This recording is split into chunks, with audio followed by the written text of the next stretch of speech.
Incluso lo que es parte de la moral en un pueblo es inmoral en otro país, ¿sí? Lo que hoy es inmoral antes era parte de la moral y viceversa. Lo que es moral hoy antes era inmoral. Hay unas cuestiones que se han analizado y ahí las mencionaron. Por ejemplo, el matrimonio entre homosexuales y lesbianas y mujeres en Inglaterra ya se había autorizado desde hace mucho. Pero ¿qué pasa? Que 30 años más adelante México también lo autoriza. ¿Qué pasa con Inglaterra? Autorizó el aborto. Ok, México, años posteriores, también legaliza el aborto. Cuando recién lo legalizó Inglaterra, en México era parte de lo inmoral. Era considerado hasta como un delito. Y hay algo todavía que falta por legalizar en México, que ya está legalizado en Inglaterra y en otros países de Europa. Y aquí se ve como algo inmoral y como una aberración, que es el matrimonio entre hermanos. Ahorita todos hacen eso. Oye, hacen gestos.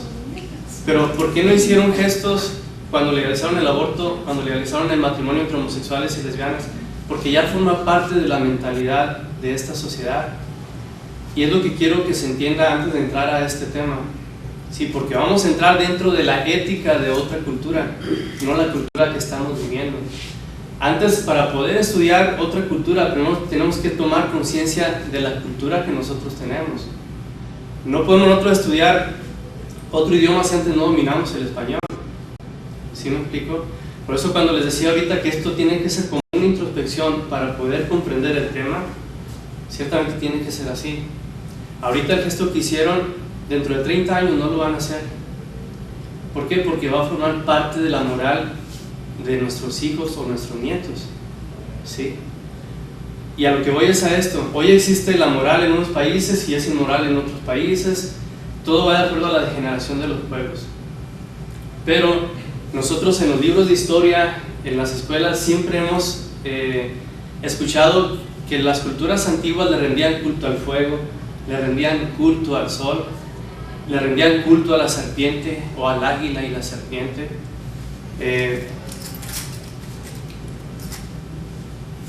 Y a lo que voy es a lo siguiente: pareciera que no había una moral diferente en las diferentes culturas, valga la redundancia. Todos le rendían culto al fuego, culto al sol, culto a la serpiente o al águila, ¿sí?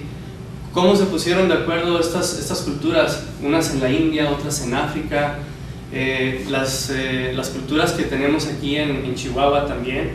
Cuando uno entra a Paquimé, lo primero que ve es la guacamaya y la serpiente cascabel. Cómo se ponía en comunicación con México, cómo se ponía en comunicación con Perú, cómo coincidían ese culto similar a todas las culturas de todos los continentes del mundo. Pareciera que se manejaba una religión madre, vamos a denominarlo así. Esa religión madre pues era la que predominaba, pero era una época distinta a la actual. Era una época donde persistía la conciencia humana, ¿sí? Persistía la ética antes que la moral. Cuando los científicos de esta comisión de ciencia hablaron con los diputados y les dijeron: ustedes no debieron haber autorizado eso porque se basó en cuestiones morales, que para unos son buenas y para otros son malas. Ustedes, le dijeron, debieron haberse fundamentado en la ética. Y luego se metieron con la bioética, que se encarga de fomentar los valores, que se encarga de fomentar la conciencia, el respeto a la vida, no adulterar la vida, les dijeron. Si esas decisiones se hubieran tomado en base a la ética, jamás se hubieran legalizado ni el aborto ni el matrimonio entre hombres y mujeres del mismo sexo. Y les explicaron por qué. Porque la bioética, pues lo que mencioné, los que estuvieron ahí en el Cibeles, pues se encarga pues de la conciencia, los valores, el respeto a la vida, y demuestra que el hombre y la mujer son principios anímicos, ¿sí? Que de una mezcla equivocada de ellos surgen nuevos microorganismos, nuevos virus. Eso está demostrado científicamente, ¿sí? Entonces todo lo que nosotros hagamos en nuestro trabajo, en nuestra vida, en nuestra propia persona, tiene que estar fundamentado en la ética, ¿sí? No en la moral. Y vamos a entrar en lo que es la ética de otros pueblos, en la ética de otras culturas, ¿sí? Y vamos a hacer una forma narrativa de cómo se llevó a cabo ese descubrimiento de esa tumba egipcia, para irnos adentrando en ese cúmulo de valores y conocimientos y sabiduría que tenían los egipcios. Bueno, recién cuando se inició las excavaciones, este es el Valle de los Reyes, se iniciaron las excavaciones. Fueron años a los que duraron para lograr encontrar esa tumba. Ya el presupuesto se estaba agotando, se lo estaban financiando desde Inglaterra, pero resulta que lo primero que se logró descubrir fue una serie de escalones que los egipcios pues eran muy matemáticos, nada lo ponían al azar, ¿sí? Para ellos un número tenía vida, un número representaba una fuerza, un símbolo representaba una fuerza interior que está adormecida en el ser humano. Vamos ahorita a ver algunos grabados egipcios y vamos a ver cómo eso es una reflexión de lo que nosotros tenemos dentro, ¿sí? Entonces, cuando vieron que eran 16 escalones los que habían para descubrir para adentrarse en esa tumba, lógicamente lo asociaron al número 16, que de acuerdo a esa figura egipcia, si ustedes se fijan, existe ahí una torre y un hombre y una mujer pues desplomándose hacia abajo. Eso significa castigo divino, el número 16. Entonces hubo algunos obreros que estaban trabajando en esa labor, que cuando vieron que eran 16 escalones y que se soltó cierto viento y que se dice que un ave por ahí pasó volando, muchos de ellos huyeron, porque fue una coincidencia enorme, ¿no? Que se soltaran esas situaciones, y de ahí surgió la famosa esta maldición de Tutankamón, que vamos a hablar un poquito más adelante de eso. Y se empezó a hablar de esa cuestión porque sucedieron alrededor de 30 y tantas muertes posteriores a ese descubrimiento. Cabe mencionar que después de que se sacaron los objetos, el encargado de arqueología de Egipto no permitía que los objetos se llevaran a exposición a otros países, y venían de otros países porque querían mostrarlos en sus países, y él siempre decía no, no y no. El día en que dijo que sí y que firmó el permiso para que los objetos salieran, cerró la carpeta, se despidió, salió y lo atropellaron, y murió atropellado. Entonces hubo una serie de situaciones que se suscitaron en base a ese descubrimiento. ¿Casualidad?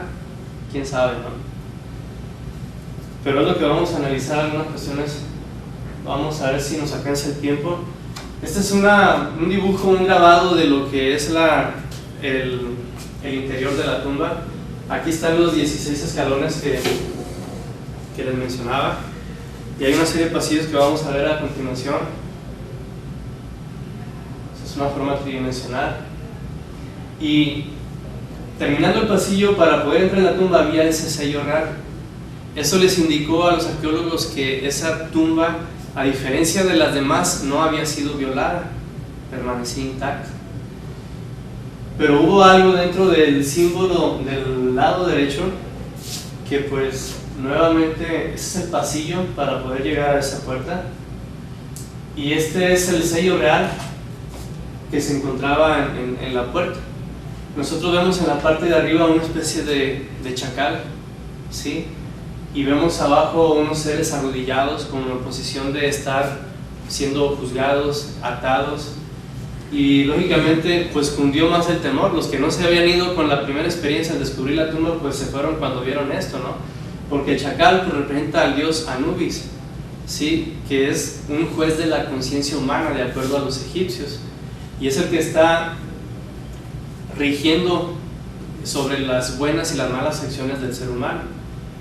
Está asociado al castigo cuando el ser humano se portaba en forma equivocada. Lógicamente abrieron algunos compartimientos y empezaron a hacer perforaciones para ver más adentro.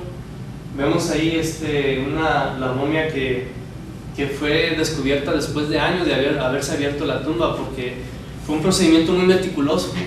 Tenían que hacer dibujos y registros de cada cosa que iban viendo, avanzar otro metro, otra vez, o sea, era un trabajo minucioso, al grado que cuando llegaron a los sarcófagos ya habían pasado algunos años. Lógicamente sacaron los objetos, lo registraron. Claro, este señor cometió un error cuando llegó al sarcófago, que lo destaparon y la momia ya estaba fusionada con el sarcófago. Como fue cubierta por cierta resina, los vendajes, el calor y el paso del tiempo hizo que se derritiera la resina, se posó sobre el sarcófago y se fundió en una sola pieza. Y lo que hizo este señor fue sacarlo al sol para que se derritiera y poder sacar la momia, ¿no? Pero pasó lo peor, que se secó más la resina, se puso más dura y decidió el hombre destrozar la momia. La partió en 5 partes, de brazos, piernas, cabeza, para poder ver qué era lo que había dentro o abajo de la momia, ¿no?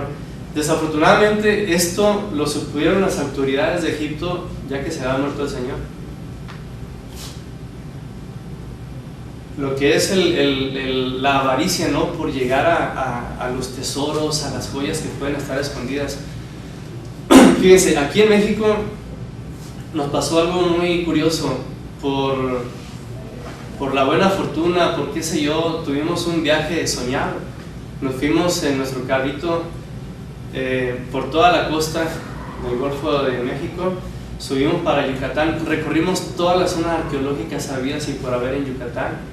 Nos fuimos hasta Cancún, recorrimos Tulum y como no conocíamos ya íbamos entrando a Guatemala, ¿no? O sea, nosotros queríamos recorrer todo y vamos viendo ahí, ¿y aquí qué? No, pues aquí está Guatemala y vámonos para atrás, o sea, lo que es no conocer, ¿no? Entonces, recorrimos todo Yucatán y luego lo atravesamos para las zonas arqueológicas mayas que ahí había. Y cuando llegamos nosotros a una zona arqueológica que se parece mucho a Chichén Itzá, nos agarró la noche. Y llegamos a una aldea ahí de indios mayas y pues pedimos un café, hicimos una fogata y dormimos ahí en la selva, ¿no? Horrible dormir ahí en plena selva, la cosa más bonita, ¿no? No es cierto. Bueno, el caso es que el viejito de esa choza, de esa aldea, salió y se sentó con nosotros cuando estábamos en la fogata y nos empezó a explicar que cuando descubrieron esa zona arqueológica él era un niño.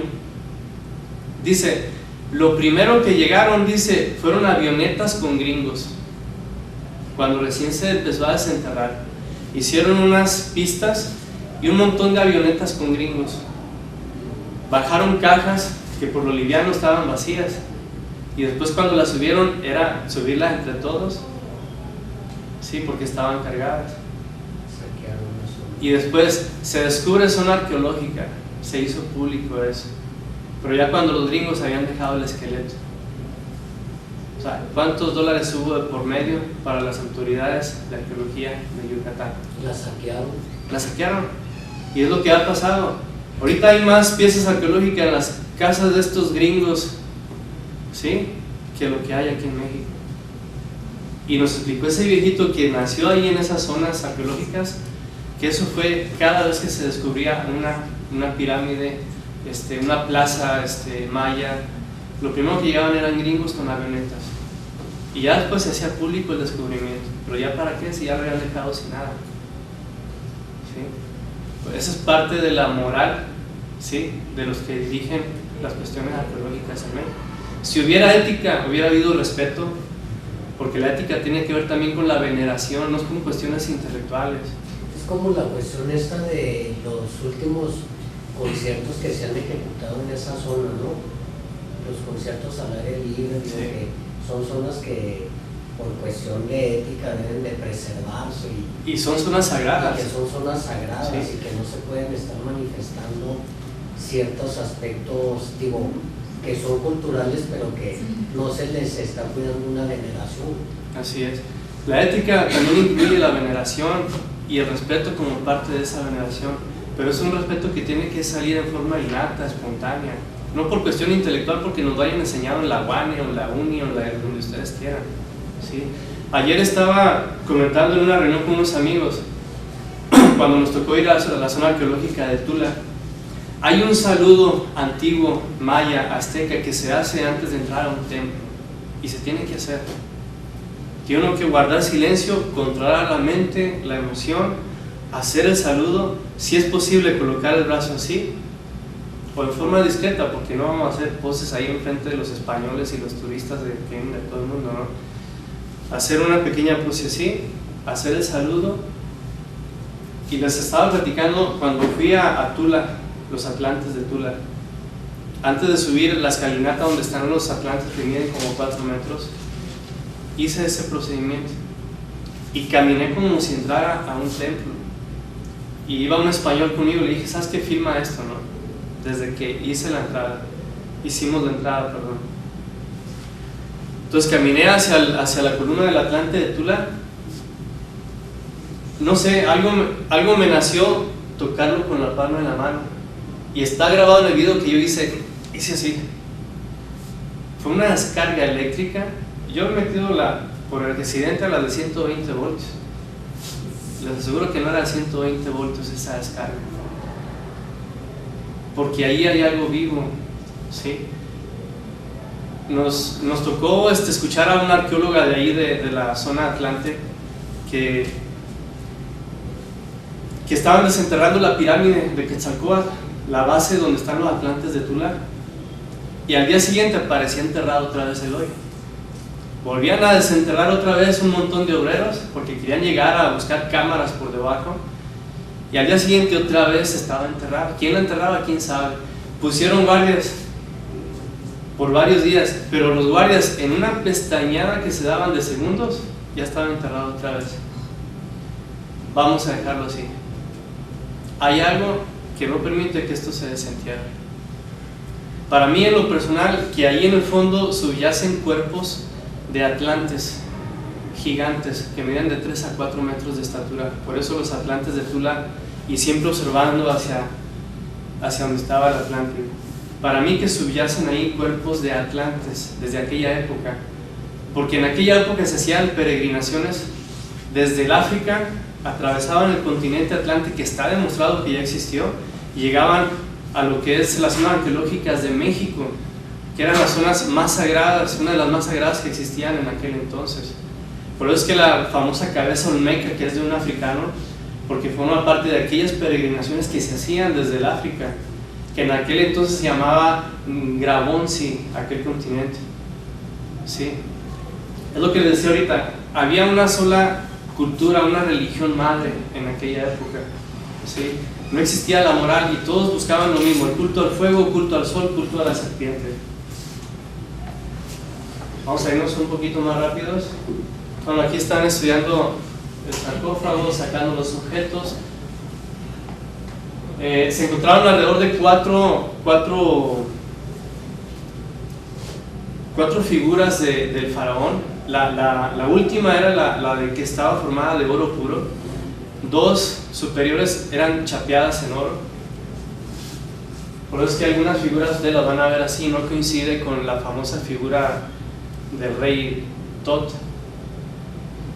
Debajo de sus corazas pues se encontraban estos amuletos, estos símbolos. Ahí vemos al buitre sagrado, ahorita vamos a explicar algo sobre esto.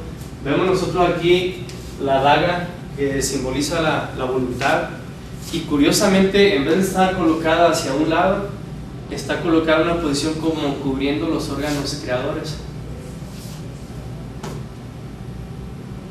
Se encontraron alrededor de 800 objetos dentro de esa tumba. Lógicamente, como les decía ahorita, había que hacer un dibujo exacto, tamaño exacto, descripción exacta, posición donde estaba. Y fue una labor que tardó años para poder llegar a lo que era el sarcófago. Esos maniquíes pues eran parte de lo que era para poner la vestimenta del rey. Había un juego del cual pues se dice que era aficionado, que era el famoso boomerang, ¿sí? Que requería de mucha agilidad, de mucha fuerza, de mucha destreza, porque pues se lanzaba y tenía que regresar y había que atraparlo. Aquí vemos al dios Anubis, ¿sí? el que juzga las almas. Se le sacaron los órganos, pero preservaron su órgano creador, su órgano sexual. Sucede que en la antigüedad la energía sexual, la sexualidad del ser humano era considerado como algo sagrado. incluso se veneraba a esas deidades, a esos regentes de la naturaleza, vamos a mencionarlo así, aún en la misma cópula bioquímica, la misma cópula, la misma procreación hombre y mujer. Se dice que aún en ese momento veneraban a sus dioses. Más adelante le vamos a mostrar un experimento que se hizo en la Universidad de California. Creo que la próxima lo voy a agregar aquí al USB. Se tomó mediante una cámara a una pareja en el momento de estarse besando en la Universidad de California, y la cámara detectó una aura, una energía enorme que empezó a crecer, a crecer. Y se hicieron algunos experimentos referente a eso.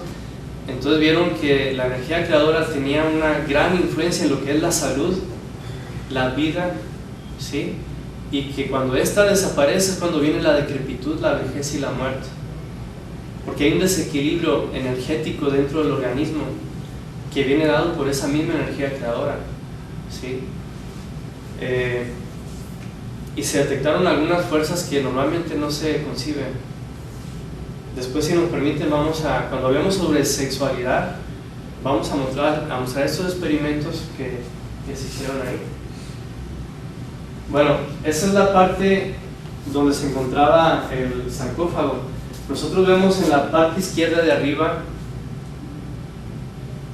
es una hilera de 3 simios, luego sigue otra hilera de 3 simios, y luego más a la izquierda no se ve otros 3 simios. En total son 9 simios los que existen ahí en esa tumba. ¿Qué relación tienen esos simios? ¿Por qué son 9? Porque el número representa algo, los simios representan algo. En sí mismo el simio representa el alma involucionada, el alma pervertida, el alma degenerada. Representa la esencia condicionada, la esencia deformada por el ego, por los defectos humanos, ¿sí? Y lógicamente esos 9 simios están alegorizando 9 regiones o infradimensiones que existen por debajo de nuestro plano físico, es lo que mencionan los egipcios. Casualmente, dentro de la teología azteca también se mencionan a 9 regiones infernales. Curiosamente, el Dante Alighieri en su Divina Comedia escribe también de 9 círculos dantescos, por eso la Divina Comedia o los círculos dantescos del Dante, ¿no? Que menciona 9. 9 lo que es Egipto, 9 entre los aztecas, también se mencionan estas regiones entre los incas, el Dante Alighieri. ¿Cómo se pusieron de acuerdo?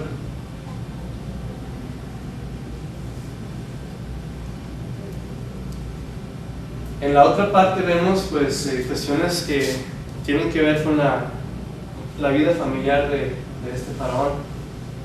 Estos son los 4 sarcófagos que les mencionaba que se encontraron.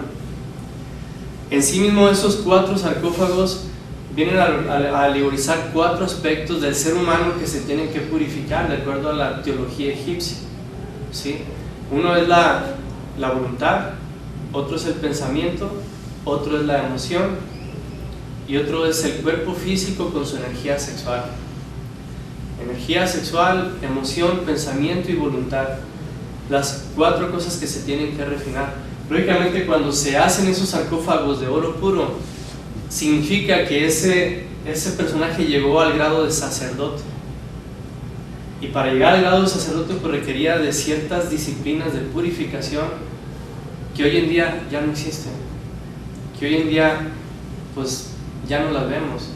Antes, para poder entrar primero a esos templos, para adquirir esa sabiduría, al aspirante se le hacía pasar días enteros afuera del templo. Tenía que estarse ahí soportando hambre, sed, frío, calor, durmiendo ahí en la tierra.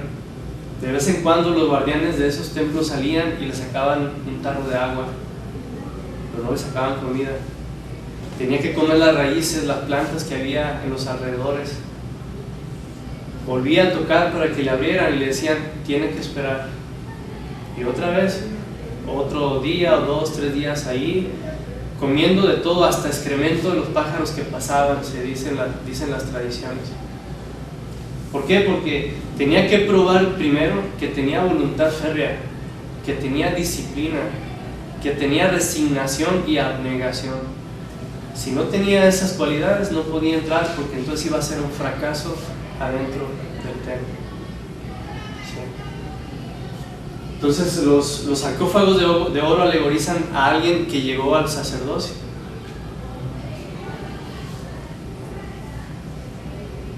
Lógicamente tenía su cáliz como sacerdote que era. ¿Por qué? Porque en todas las culturas siempre se han generado ciertos ritos, ciertos rituales. El ser humano en sí mismo siempre va a atraer lo que está evocando. Por eso es que tenemos nosotros que tener conciencia de qué es lo que tenemos nosotros aquí en la mente y lo que tenemos en la emoción. ¿Sí? Cuando nos enseñan en la escuela que tiene que haber respeto, que tiene que haber infinidad de cosas, fíjense, ahorita que lo estoy mencionando, aquel que no mostraba respeto no podía ser admitido a esos templos. Ahorita se los mencioné. ¿Por qué? Porque si no hay respeto, entonces no hay veneración. Una persona que no tiene veneración, entonces no tiene respeto por nada. Y es algo que tiene que salir de adentro, es algo innato de la persona misma, ¿sí?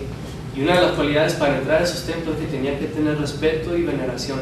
Si no, no entraba. Al menor indicio de falta de respeto, de ofensa, de orgullo hacia sus superiores, eran expulsados. Muchas de esas pirámides no eran tumbas, sino que eran realmente templos, centros de iniciación, centros de interiorización, ¿sí? Para poder llegar a ese sacerdocio.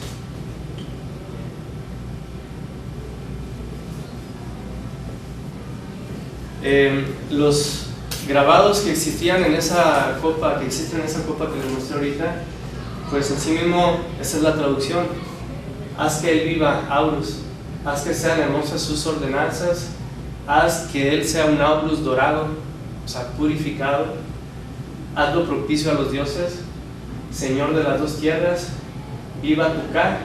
El Ka viene a representar la emoción o el cuerpo de sueños del ser humano, porque se dice, hay tradiciones entre los egipcios que el Ka de cada ser humano durante las noches se desdobla, y cuando se hace en forma consciente puede asistir a esos templos.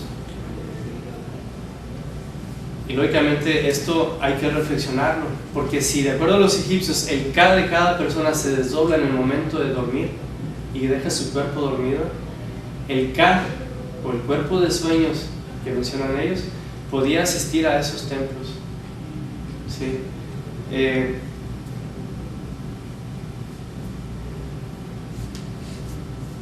Y conozco personas que han comprobado esto. ¿Sí? Cuando lógicamente, de acuerdo a la psicología, los sueños existen porque existe el subconsciente. Pero ¿qué pasa si el subconsciente se convierte en consciente? Los sueños dejan de existir y el Ka se desenvuelve en forma consciente. Porque los sueños son proyecciones del subconsciente, pero si no hay subconsciente, entonces ¿qué se proyecta? Se proyecta ese Ka o ese cuerpo en forma consciente. Y me voy a meter un poquito en la psicología. Eso lo hemos hecho nosotros. Ellos tenían ciertas prácticas, ciertos ritos para lograr ese desprendimiento, similar al de los aztecas. Aquellos hombres que se convertían en los caballeros jaguares, los caballeros águila, ¿sí? Que se dice que lograban ese desprendimiento del Ka, que le llamaban de otra forma aquí, y luego lo transformaban en esas figuras que ellos aspiraban a hacer. Y esto se tiene que analizar desde el momento en que tenemos un cuerpo de sueños que se proyecta y es víctima de los apegos, los afectos, los miedos, los defectos psicológicos que forman el subconsciente. O sea, tenemos que analizar eso. ¿Qué pasaría si no hubiera subconsciente? Lógicamente ese cuerpo se desenvolvería de forma natural, ¿sí? Y quiero adelantarles algo. En una ocasión hicimos una especie de práctica que tenían los egipcios y logramos eso. Y les digo algo, fuimos a la zona arqueológica de, bueno, no se puede considerar una zona patrimonio, ¿verdad?, histórico, lo que es el cerro de Chapultepec. Y sucede que en la base había tradiciones aztecas que dicen que se encuentra la entrada a un templo debajo del castillo de Chapultepec, en donde está incrustado la roca. Físicamente no se ve nada, pero en esa región donde, de acuerdo a los egipcios, penetra el Ka al momento de dejar el cuerpo, existe otro plano, ¿cómo le podrían llamar ustedes? Bueno, en lo personal me tocó asistir ahí, porque había escuchado que del famoso templo de Chapultepec entre los aztecas, y ponían el grillo ahí, ¿no? Tómenlo como un sueño, tómenlo como quieran. Nos presentamos, señores, fuimos rechazados, no nos permitieron entrar. Tienes que venir solo. Es que vengo solo, dijo. No, es que tienes que venir solo, dijo. Es que vengo solo. Voltea hacia atrás. Y percibí muchos animales que se escondían entre la selva. Esos animales alegorizan cada parte del subconsciente, cada defecto psicológico. Entonces, si nosotros profundizamos en esos misterios antiguos egipcios, vemos que tiene una realidad increíble, que escapa al intelecto, o sea, que hoy en día poseemos. Bueno, vemos ahí otra vez la figura y observamos también que su órgano creador fue preservado. Como dice ahí, se encontró incluso una estatua con la inscripción dador de la inteligencia. Y esta es una figura egipcia donde el aspirante a sacerdote está mezclando dos elixires, que es el elixir del hombre y el elixir de la mujer, por las aguas creadoras masculinas y las aguas creadoras femeninas. Y arriba vemos un sol que tiene 7 picos, que están alegorizando 7 cuerpos más sutiles, 3 más por encima de los que mencioné lo que es la energía sexual, emoción, mente, voluntad, pero 3 más sutiles que mencionaban los egipcios. Aquí vemos nosotros la cobra sagrada, o sea, y aquí vamos a entrar ya en lo que es el tema, por qué esa doctrina del culto al sol, del culto al fuego en toda la antigüedad. En sí mismo, la cobra sagrada, si nosotros observamos el sarcófago de... Bueno, vamos a explicar eso antes de entrar a esa explicación. Vemos aquí lo que es el juicio del alma de acuerdo a los egipcios. Se dice que Anubis, que es el dios que presentamos aquí, pues es la conciencia misma que siempre carga sobre sí, como si fuera una parte autoconsciente de uno mismo, todo lo que se ha hecho de bueno y de malo. Vemos abajo 9 hombres que alegorizan 9 cuerpos. 9 cuerpos o 9 planos que existen por encima de nosotros. Vemos nosotros la balanza, ¿sí? Se supone que es el alma de aquel que ya murió, del difunto, de acuerdo a la cultura egipcia. Y es la balanza porque en un lado se coloca el corazón del muerto, lo que realmente es el ser humano, y en algunos grados aparece una pluma, que es la pluma de la verdad. Y enfrente tenemos al dios Osiris, sí, que es el que está presidiendo ese juicio de las almas que ya fallecieron. Vemos nosotros arriba unos grabados que suman 42, porque se dice que ese regente Anubis de la cultura egipcia, que es el juez de la conciencia, se dice que tiene 40 y tantos auxiliares, ¿sí? 42 jueces auxiliares que le ayudan en ese juicio de las almas, valga la redundancia. Ahora, aquí viene algo interesante y vamos a entrar más al tema. Si ustedes se fijan, el dios Osiris tiene un bastón y tiene lo que es la cruz Tao, y siempre los tiene frente al difunto. Siempre en los grabados donde aparece un difunto o una persona que ya falleció, siempre se le pone así enfrente lo que es ese bastón en forma de curva y lo que es la cruz Tao, ¿sí?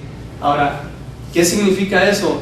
Los obispos, si ustedes han observado, el obispo carga un sombrero ancho, largo, y un bastón así, un báculo. Eso en sí misma alegoriza la energía creadora o el fuego espiritual que asciende desde los órganos creadores, que asciende por la columna vertebral, llega a la cabeza y desciende al corazón. Por eso esta forma curva, alegorizando que llega hasta la cabeza y luego desciende al corazón. ¿Qué significa esto? Que se le va a juzgar al alma de acuerdo al ascenso que haya tenido ese fuego en su vida. Y ahorita vamos a ver algo interesante en el sarcófago, que si ustedes cuentan los segmentos, son 33. En todos los sarcófagos o cetros de los faraones siempre suma 33, porque alegorizan las 33 vértebras del ser humano, por donde tiene que ascender ese fuego desde la base, desde el coxis, ¿sí?, hasta la cabeza y luego descender al corazón. Es entonces cuando le brota la cobra sagrada en la cabeza. Por eso, vamos a ver si está aquí más adelante. Bueno, el jabalí, antes de salirnos de aquí. Perdón. ¿Y la cruz egipcia? ¿Perdón? ¿La cruz egipcia? Bueno, la cruz egipcia tiene dos simbolismos. Primero, había un símbolo que era el círculo con un punto en el centro que significa el sol, ¿sí? Por eso el círculo de arriba. Y la cruz viene a alegorizar el trabajo con el fuego. La cruz viene a simbolizar el trabajo con el fuego. De hecho, la cruz ya existía antes de Jesucristo, ¿sí? De hecho, la crucifixión ya existía 5,000 años antes de Jesús el Cristo. Bueno, aquí vemos el sarcófago, como les digo, son 33 segmentos que alegorizan el fuego que ha ascendido por las 33 vértebras. Por eso le alegorizan a los sacerdotes con una cobra en la frente, y el buitre es cuando ha terminado de purificarse, ¿sí? Entonces se dice que lo mismo que los aztecas, que el águila devora a la serpiente, o sea, el espíritu devora ese fuego y lo purifica ese fuego. Viene a alegorizar en sí mismo el fuego sexual, el fuego creador, que es lo que sustenta la vida, ¿sí? Pero tiene que ser devorado por la espiritualidad. Si no, es un fuego que se pervierte, es un fuego oscuro, es un fuego negro, que tiene que llegar a su etapa de oro, ¿sí? Vemos nosotros que tiene también unas formas como de escamas, ¿sí? Incluso el sarcófago, si lo vemos, ahorita lo vamos a ver en forma completa, tiene una forma de pez, porque tiene que ver con las aguas creadoras. Por eso les decía que la momia se conservó su órgano creador, porque era una gran mística que tenían en este aspecto. Vean ustedes la forma del pez, una especie de pantera negra que representa los misterios de la noche, ¿sí? Figuras que se encontraron ahí. Fíjense cómo es la degeneración de los pueblos, ¿no? Cuando fuimos a un templo masón precioso que está aquí en El Paso, no nos quisieron dejar entrar. Yo llevé a unos primos que venían de Sonora, los llevé a conocer el templo masón. Yo no los conocía, pero le dije, vamos a entrar aquí y vamos a conocer. No nos dejaron entrar, y luego vi una figura de un personaje masón que está en esta posición, y me dice, ese es el rito escocés auténtico. Y le dije, no señor, discúlpeme, pero el rito auténtico masón es el derecho sobre el izquierdo. ¿Por qué? Porque el izquierdo sobre el derecho alegoriza una especie de sacerdote negro. Señores, a lo mejor hay quienes se tienen que ir, ¿verdad? Lo mejor sigue ahorita, ustedes saben si no. No más, si podemos avisarle. No, nosotros ustedes que ya terminó su tiempo, si quieren avisar. Sí, quieren avisar. Lo bueno sigue ahorita no hemos dicho nada. Okay. Bueno, si quieren hacer preguntas, que vaya uno a avisar, no vayan todos. Que vaya uno. Yo voy al baño. Ok, está muy bien. Bueno, vamos a seguir con esto. Vamos a ir a la forma de pez.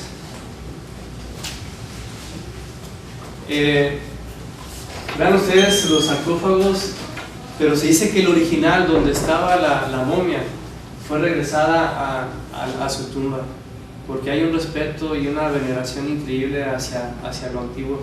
Me ha tocado ver videos de cuando recién se descubre algo.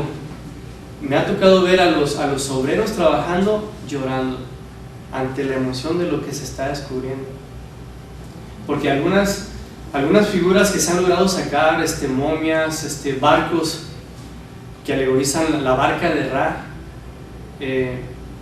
Hay algo que no he explicado acerca de las divinidades egipcias. Dentro de la divinidad egipcia también se manejaba lo que es la Trinidad, lo que conocemos en la Iglesia Católica como Padre, Hijo y Espíritu Santo. Allá era Osiris, Isis y Horus. Osiris, Isis y Horus, ellos también manejaban la Trinidad, ¿sí? Entonces Ra era un desdoblamiento, lo que es el Espíritu Santo para los católicos, ¿sí? Lo que es el Espíritu Santo para los católicos. Por eso cuando se habla de la barca de Ra, el Espíritu Santo en sí mismo alegoriza el fuego de Pentecostés o el fuego sagrado. Es el mismo fuego que tiene que ascender según la ciencia, la sabiduría egipcia, porque ya no vamos a llamarla religión. Tiene que ascender a través de las 33 vértebras de la columna, llegar a la cabeza y descender al corazón, de acuerdo a los méritos del corazón, porque no es algo mecánico. Entonces ese mismo es el fuego de Ra, es el fuego de Pentecostés de los cristianos. Nosotros hemos visto figuras de algunos santos y vemos que hasta se le pone una flamita aquí, ¿no? Porque viene a alegorizar ese fuego purificado. Entonces la barca de Ra en sí mismo es la que llevaba las almas ya sea al infierno o a los cielos, dependiendo de la forma en que se haya manejado ese fuego. Si logró purificarse, logró pervertirse. La barca de Ra conducía el alma, la esencia, pues al lugar que le corresponde. Y les decía que me tocó ver un descubrimiento de una barca de Ra sepultada, pero como ya habían sacado una barca sagrada y la pusieron en el museo, el aire, aunque la tuvieran herméticamente cerrada, se empezó a podrir. Por eso, como respeto, mejor la dejaron ahí adentro y colocaron un lente para estar viendo todos los que quisieran ver, pero herméticamente sellada la tumba, no sacarla de ahí, como si fuera un submarino, ¿no? Con un lente, un tubo y viendo hacia adentro. Llamó mucho la atención que había un insecto adentro de esa tumba sellada. Bueno, esta es la corona de los faraones.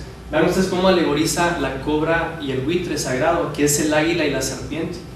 Aquí era cuando entre los aztecas ya se convertía en un Kukulcán, en un Quetzalcóatl, cuando ese fuego sagrado lograba ascender, vértebra por vértebra. Incluso dentro de los aztecas existía un camino iniciático, vamos a decir, lo que es desde la pirámide de la luna a la pirámide del sol. Había 33 montículos, que se llama lo que es la calzada de los muertos. Esos 33 montículos vienen a alegorizar el desarrollo que iba teniendo ese fuego en cada personaje. Lógicamente, antes se decía que había una conexión entre lo físico y lo espiritual, que todas las pruebas que se ponían en lo físico pues venían a alegorizar ese fuego sagrado que iba ascendiendo a determinada vértebra.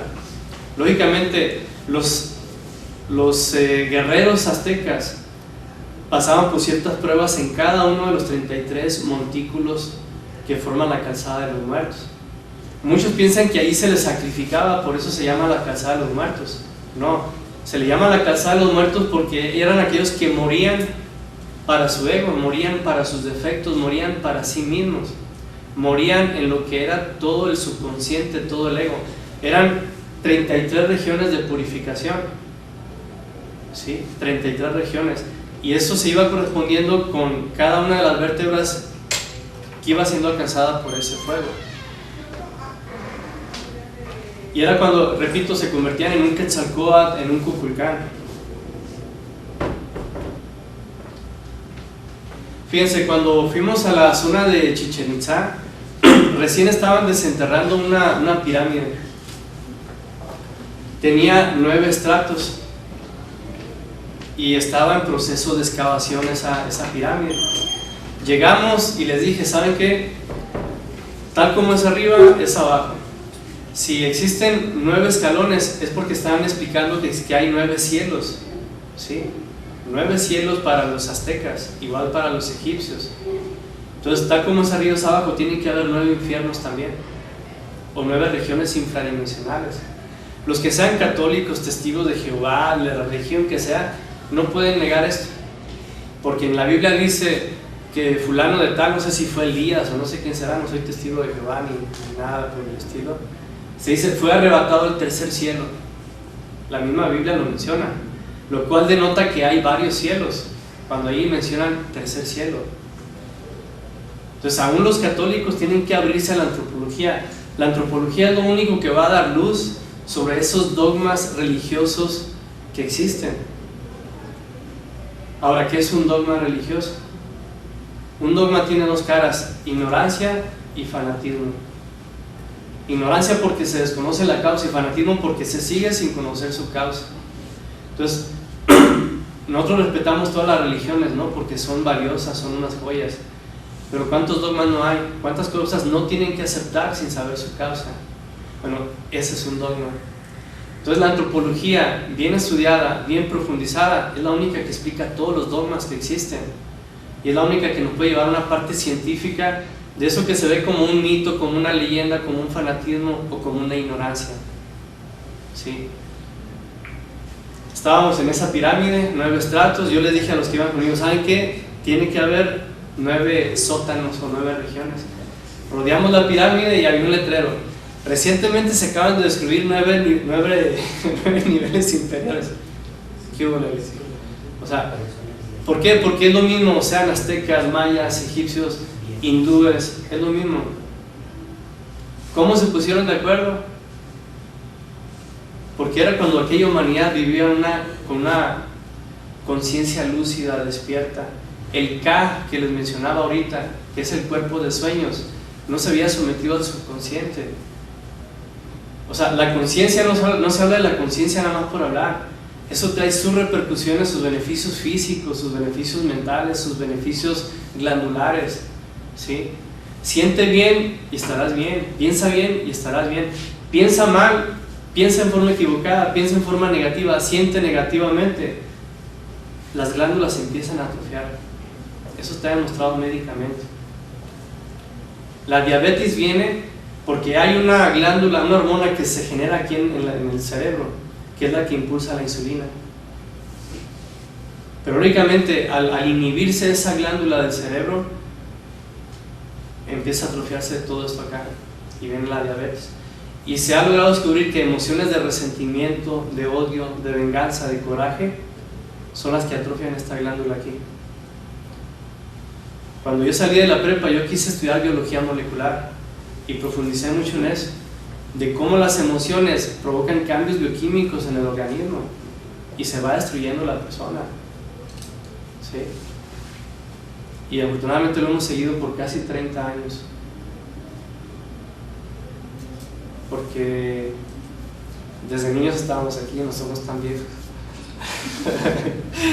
Bueno, luego les digo.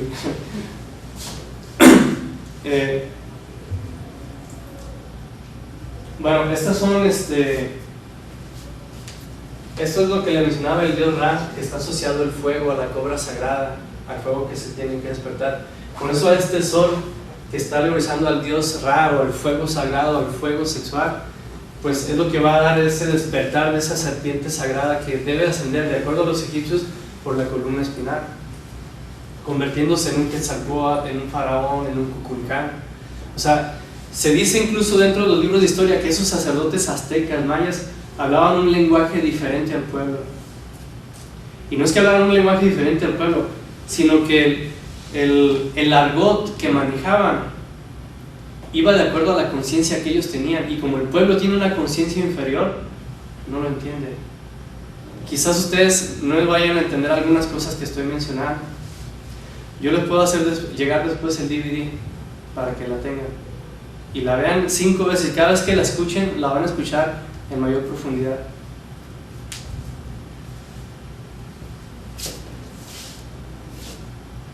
Por eso la labor que tenemos nosotros no es inculcar intelectualmente, porque el intelecto es frío, es absurdo, es insensible. O sea, no, o sea, tenemos que enfocarnos a lo que es en sí el ser humano, ¿no? Como energía, como valores, como emoción, como pensamiento. Que si no se refina eso, por mucho que refinemos el cerebro con una cultura que se nos entregue, con un conocimiento que se nos dé, vamos a ser unos bribones del intelecto, unos zorros astutos. Los políticos que hemos tenido han tenido las mejores escuelas y los mejores maestros, la mejor cultura, el mejor conocimiento, pero han sido unos bribones porque se ha descuidado la cuestión ética, la cuestión moral, la cuestión de los valores.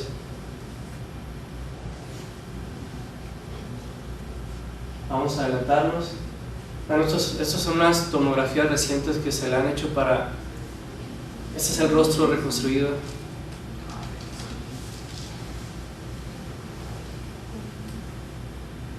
Es casi perfecto, ¿eh? Si uno se fija en la dentadura de la momia, pues casi todo el cráneo encaja.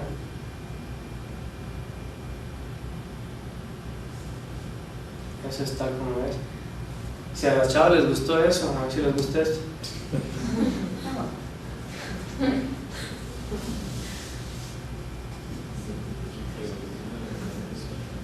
Ese hombre para mí es el más afortunado del planeta, ¿eh? Es el encargado de arqueología de Egipto. Cualquier excavación que se haga, él tiene que ir a autorizar. Cualquier descubrimiento, él tiene que ir a verificarlo y registrar. Cualquier permiso que se pida, él tiene que autorizarlo y acompañar. Y le pagan al hombre, ¿no? Bueno, ese es el rostro. Esas son momias recientes que se han descubierto. Han sido miles las que se han descubierto. Esto fue descubierto por un turista que rentó un caballo y paseando por el desierto ahí alrededor de las pirámides, se hundió la pata del caballo. Inmediatamente fue y lo reportó y empezaron a abrir y salieron estas. Sí. Ahora nos vamos a ir al meollo de todo esto. Esta es una figura maya que está alegorizando el caduceo de Mercurio, el símbolo de la medicina. ¿Por qué creen que el símbolo de la medicina es un bastón con dos serpientes enroscadas y las plumas de águila? Todos lo han visto, ¿no? Ese símbolo. Porque es el simbolismo de ciertas fuerzas que existen dentro de uno que sí tienen que despertarse para poder alcanzar el elixir de larga vida, de la eterna juventud y de la eterna salud. Por eso el símbolo de la medicina. En una ocasión platiqué con un médico y le dije, oiga, el origen del caduceo de Mercurio, dice, eso lo estableció Paracelso, dice, fue un bastón con una serpiente, y hay un dios griego, Galeno, algo así, que está con un bastón y una serpiente enroscada, y así se le representa, que era un médico griego, el dios de la medicina, ¿sí? La otra serpiente se le agregó después, dice, y las alas de águila también, y por eso quedó el simbolismo de la medicina. Y fue establecida en tiempos de Paracelso, en 1500 y tanto. Y yo le dije, no señor, porque esto ya existía. Y le mostré estos grabados, lo invité a una conferencia, se llevó a todo el colegio médico, fueron como 15 médicos, me acuerdo.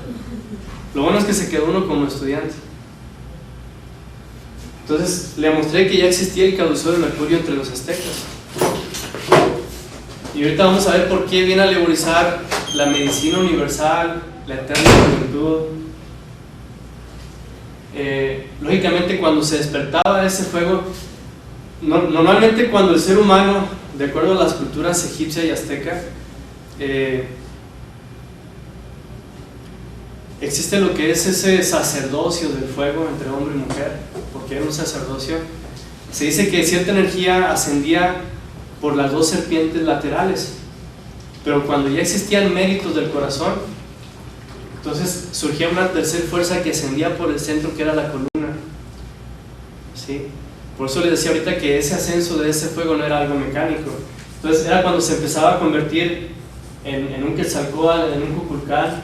Vean ustedes a un hombre siendo enroscado por la serpiente, pero una serpiente con plumas también, porque viene a alegorizar el camino para para el Quetzalcóatl, el Kukulcán, para el hombre que se convierte en el águila y la serpiente. De hecho, México es un país predestinado. No es casualidad que el símbolo de la bandera de México sea el águila y la serpiente. Ahorita les decía que la cabeza olmeca que hay en Veracruz representa a un sacerdote africano cuando venían en aquellas peregrinaciones a través de la Atlántida a los templos que existían aquí y que todavía existen aquí en México. México es el Tíbet, dice, de Oriente. Todo el occidente es México, es la cuna. En la siguiente conferencia, si nos permiten, vamos a profundizar mucho en esto, en los aztecas y los mayas, el calendario azteca, cuestiones astronómicas de la glaciación, de lo que se espera de las inversiones del eje magnético y de lo que se espera que va a pasar todavía. Pero esto, si nos autoriza, vamos a tocar ese tema posterior. Ahora, cuando un hombre se convertía en Quetzalcóatl o Kukulcán, fíjense la expresión que tiene ahí, está pronunciando el... Cuando a un maya, a un indio maya, le preguntaban cómo se llama tu Dios, hacía... Es como el H-A, pero a la inversa. O sea, en vez de exhalar es... Y ese era el Dios de él, el gran aliento, y estaba asociado también al verbo.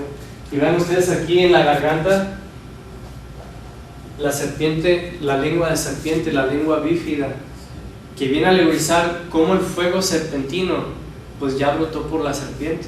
Entonces ese Quetzalcóatl, ese Kukulcán, pues gobernaba la naturaleza. Era un Jesús de Nazaret, era un Hermes, era un sacerdote naga de la India, ¿sí? Y se dice que lograba tener un control sobre la naturaleza.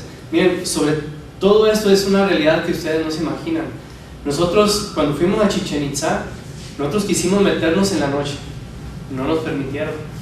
Hay una barrera que se siente que te dice no entres, que está protegida en la noche.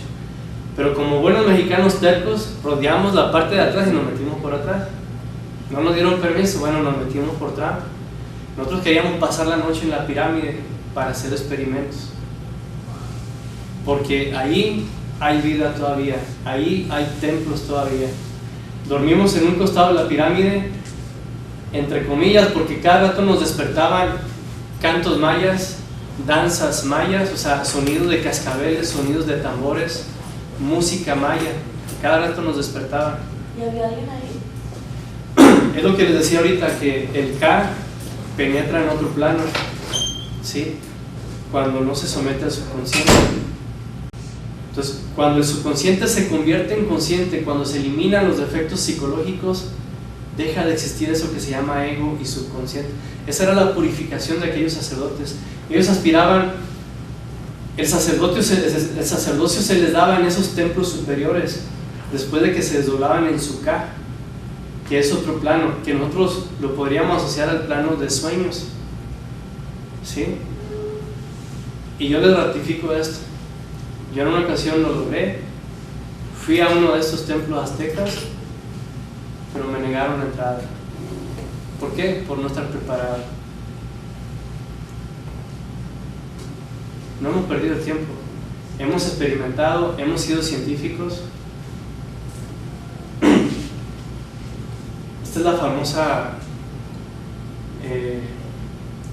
la diosa madre de los aztecas, la Coatlicue, que se forma en sí misma con la unión de la cabeza de las dos serpientes, ¿sí? Y surge una lengua como una tercera fuerza. Es positivo o negativo, hombre y mujer, y surge la tercera fuerza, que es el fuego sagrado, ¿sí? Y es la Virgen, Dios Madre para los aztecas.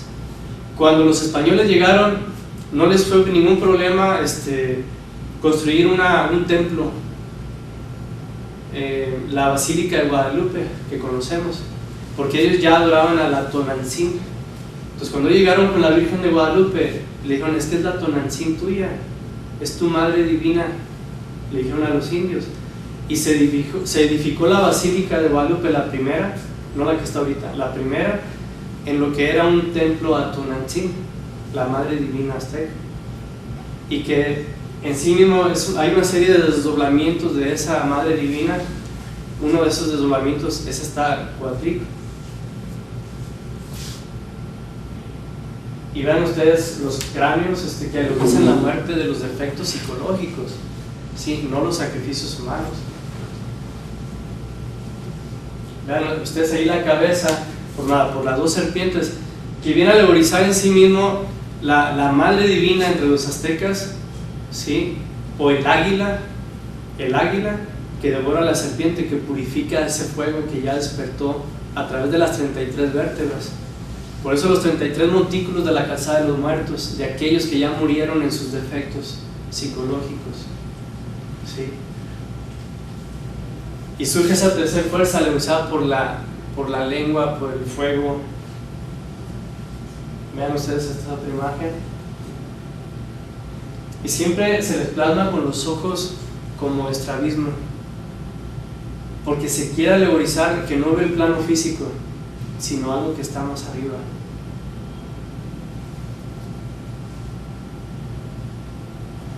Esta figura a mí me encantó, me fascinó cuando la vi. Wow, dije, esta me la quedo. ¿Qué pasó? La pila. Pero está conectada. Se debe desconectar. Bueno, esa figura, esa serpiente enroscada, fue encontrada en un templo hindú, donde están los famosos nagas de la India, los hombres serpientes de la India. Y me fascinó porque esa misma figura la encontramos en Egipto.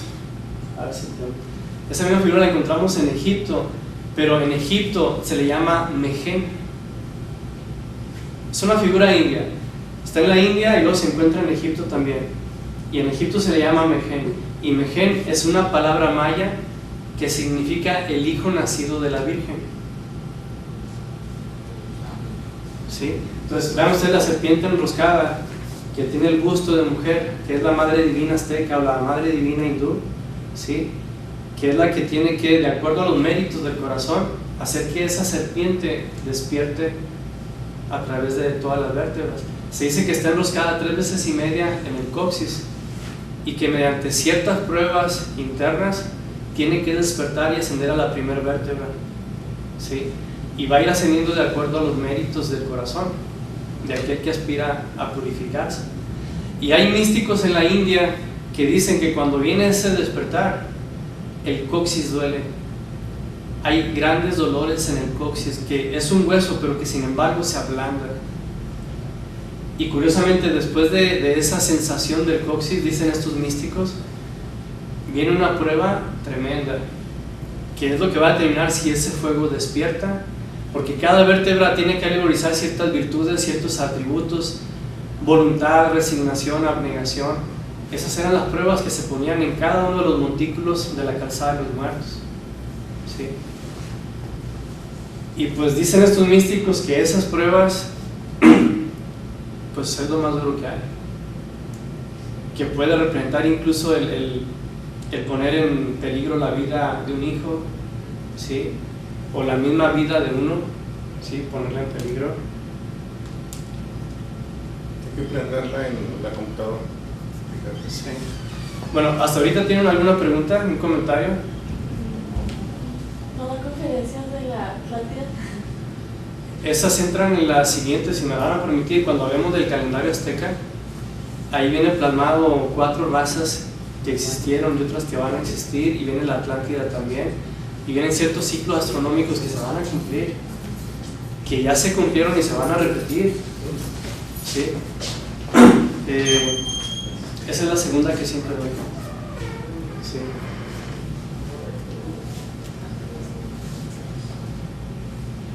¿Tienen alguna pregunta respecto a lo que hemos escuchado?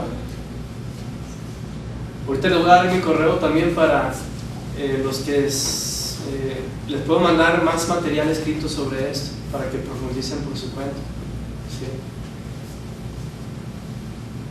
Ok, bueno, esta es la figura que les decía que la Madre Divina, decían los hindúes, está enroscada 3 veces y media.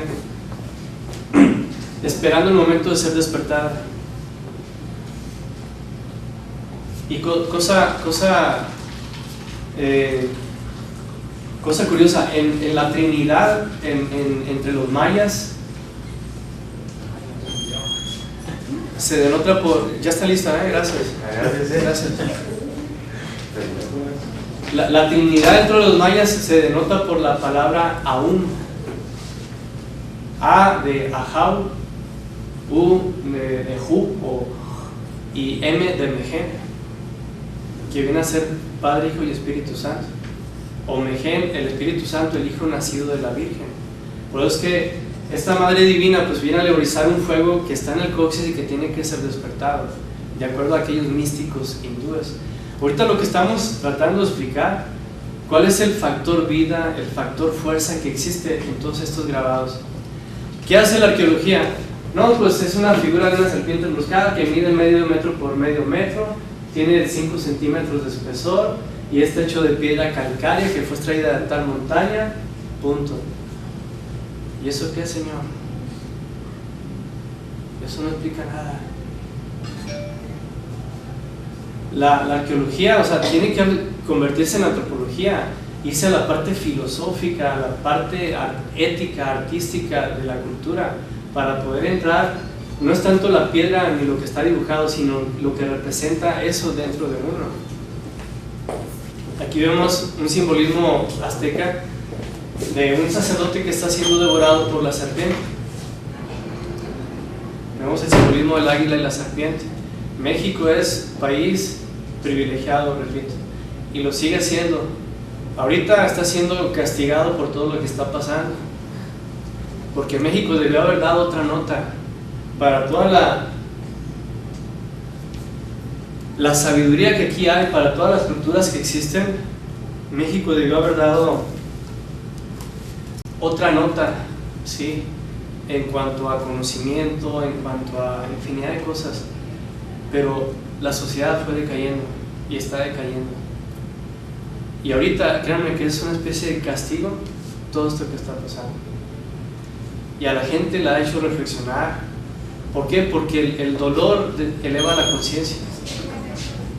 Eso es una ley. El dolor eleva la conciencia.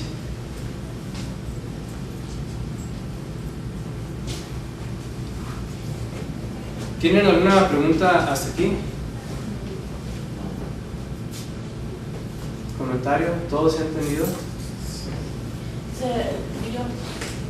Sobre la religión ¿De Tutankamón? Sí, Tutankamón. Bueno, pues pasa. Por decir, la gente que va a ver y entra, o bueno, no para ver las personas, pero que entra o no sé. Sí, sobre eso, por eso es que la momia y el sarcófago pues están, la momia está en su lugar de origen, para que no piensen que van a ir y van a agarrar la maldición. Es que pasaron muchas cosas. Cuando les dije que cuando autorizó el secretario de Egipto la salida de las piezas, murió atropellado, así al ratito salir, al ratito de firmar. Luego cuando fueron las partes a Inglaterra, uno de los obreros que iban a bajar las cosas comentaron sobre la maldición. ¿Qué va a tener esto? Lo pateó, pues bola, se fractura la pierna bajando. O sea, hubo una serie de situaciones. Otra cosa, la momia tenía, una de las teorías es que murió por una infección de un piquete de mosco en la mejilla izquierda. Es una de las teorías. Curiosamente, el que descubrió la momia murió por un piquete de mosco en la mejilla izquierda. Fue una serie de cosas, más de 30 y tantas muertes que se suscitaron alrededor de esa momia.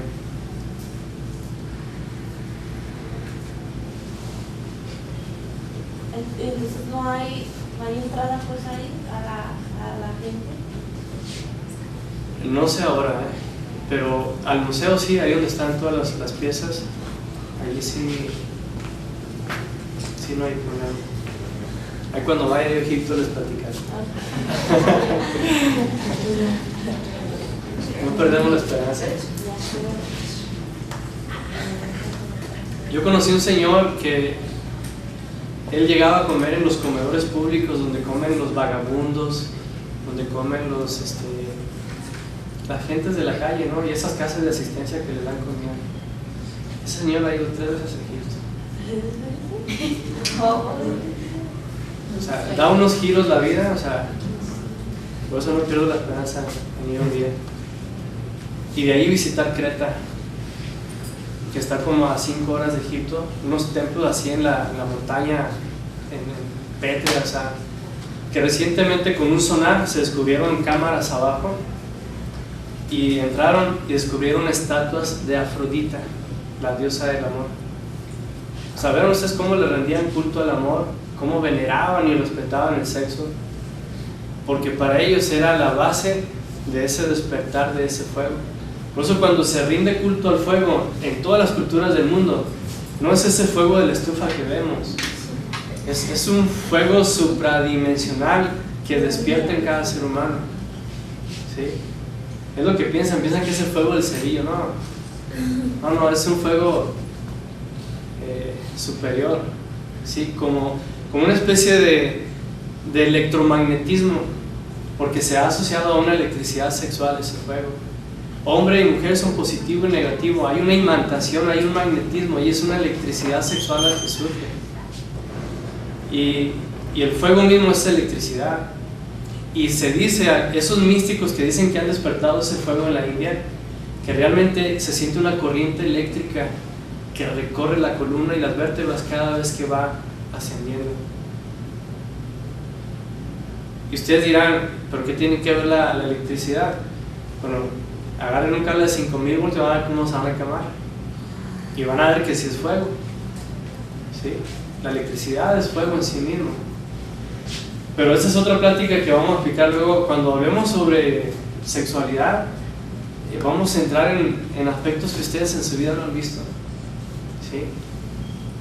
Y a mí me da tristeza ver que ahorita las niñas de 6º año de primaria ya les encargan trabajos en internet sobre el aborto, sobre el embarazo. O sea, ¿cómo es posible, no?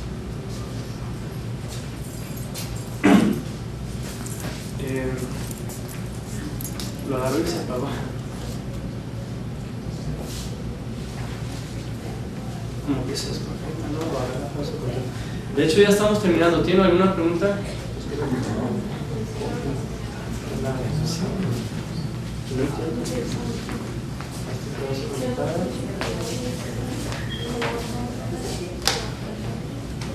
¿Tiene algún comentario?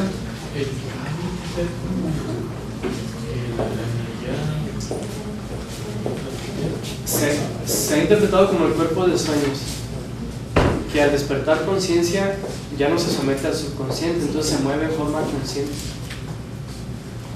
Y como les digo, hemos sido prácticos. Fíjense, a una señora del Cerezo, nosotros dimos pláticas en el Cerezo, si quieren ya para terminar, y les enseñamos esta plática y les dimos esas prácticas para SK. ¿Qué es lo que más quiere una madre si no es ver a sus hijos? Sí, gracias. Pues ¿saben qué hizo? Logró eso y fue a ver a sus hijas a Los Ángeles. Explicamos ciertos ritos que manejan y fue a verlas a Los Ángeles. Y dice que en la mañana se levantó y les llamó a sus hijas y le dijeron: mami, ya no vengas así porque nos diste mucho miedo.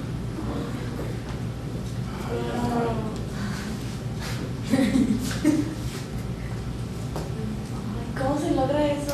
¿Haciendo cómo o qué? Es una especie de introspección que vienen otras. Ahorita les decía que hay pláticas de psicología con las cuales podemos ver cómo hay fuerzas autoconscientes dentro de uno que no están activadas. ¿Sí? Así como automáticamente, en forma autoconsciente, los pensamientos vienen y las imágenes vienen, hay una especie de autoconciencia dentro de nosotros, pero en forma negativa. Pero hay partes conscientes del ser, de la parte más elevada, que se pueden activar, ¿sí? Y se puede llegar a vislumbrar esas características de esos sacerdotes de la antigüedad, ¿sí? No estamos hablando de piedras como los arqueólogos, de pirámides de tantos metros, ni nada. O sea, Estamos hablando de figuras que alegorizan fuerzas que están dentro de uno, que hay que despertarlas. Ya estamos terminando, no sé si... ¿Y cómo le hizo el Señor para ir a Egipto 3 veces? ¿Cómo?